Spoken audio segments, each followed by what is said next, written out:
Steve, can I have from you what's your number one street photography tip? If you were to give one tip that could help out street photography, what would it be? Well, I mean, that's a tough one for me. I know there's a tip that I'll talk about right now because it's sort of front of mind, and that is with the review screens on the cameras now.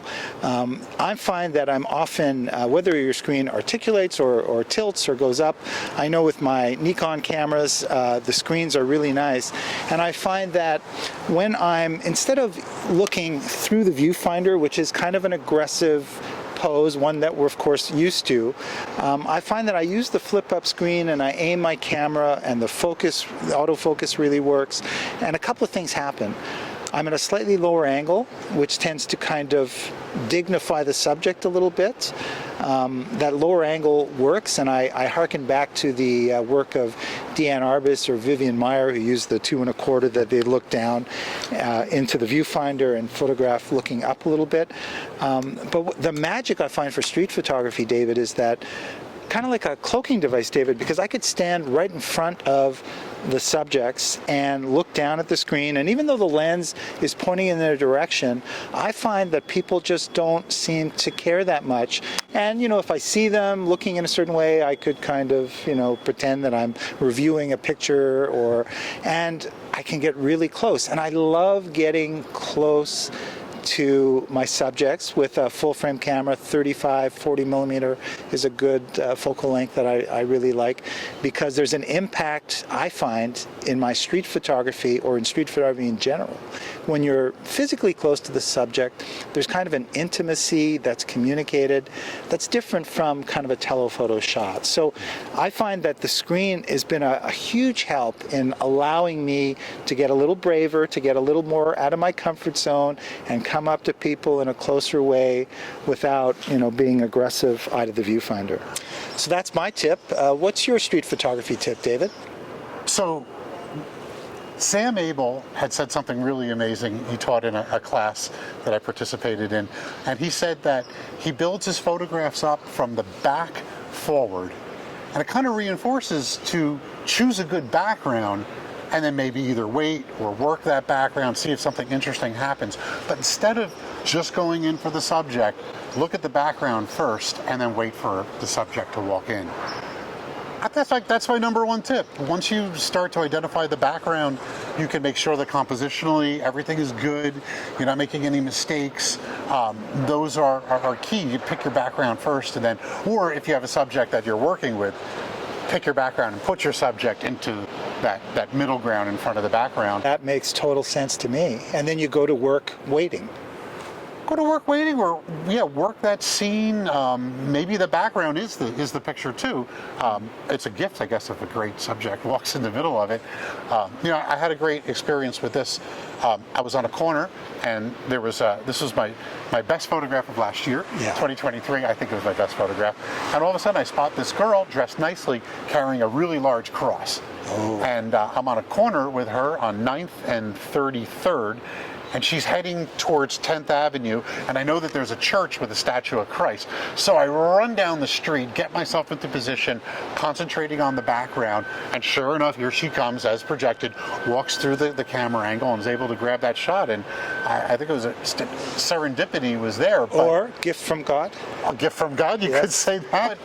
I had the gumption to run. I knew that scene, and I had the gumption to run in front of it, and that's what made it. Because otherwise, if I had photographed her just like, oh, here's this amazing subject, and shot her next to me, I don't think it would have been as dramatic as having girl with giant cross. Jesus Christ. No question. If you see it, it's going to go away. So you run, because it'll go away at any moment.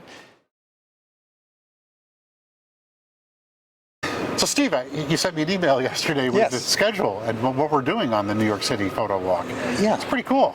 We're doing a lot. Yeah, I mean, I think we have to take advantage of the fact that we're here, we're passionate photographers, and we want to sort of get in as much as we possibly can that's going to benefit us or benefit the students, beyond the workshop. And I find that though the places that we travel to, we could spend days, even weeks in that one place, think of them a little bit as photographic appetizers, and we want to sort of learn from the experience.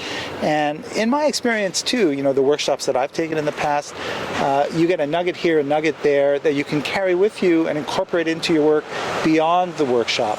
Because we're going to so many places, they're going to get a great set, a portfolio set of pictures for sure. But I think it's important that they come away with ideas and skills that you can incorporate into the future work beyond the workshop. I also saw those up on the Edge. You booked us Edge. Yes. Mainly because there's a few different observatories here in New York City.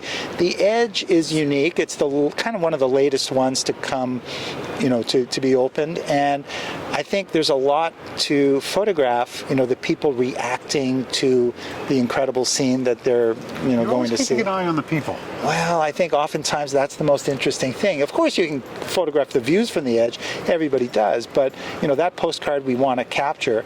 But some of the best shots that I've seen and I've taken from the Edge are just the serendipity of the city in the background and the reaction of the people that come there. They're lucky enough to be there. The 9/11 memorial. I've only been there once. I took my father, and I have to say I was traumatized going through it. It was tough, and I didn't feel. My camera was not an extension of me. I was caught up in it, so I'm looking forward to going back and coming out with something that's personal. Yeah, and if everyone has a different sort of experience with that place, and depending, when you were born and how old you are, some people have never, weren't even born when 9/11 happened. But that place is a very reverent place, and obviously people come from around the world to pay their respects.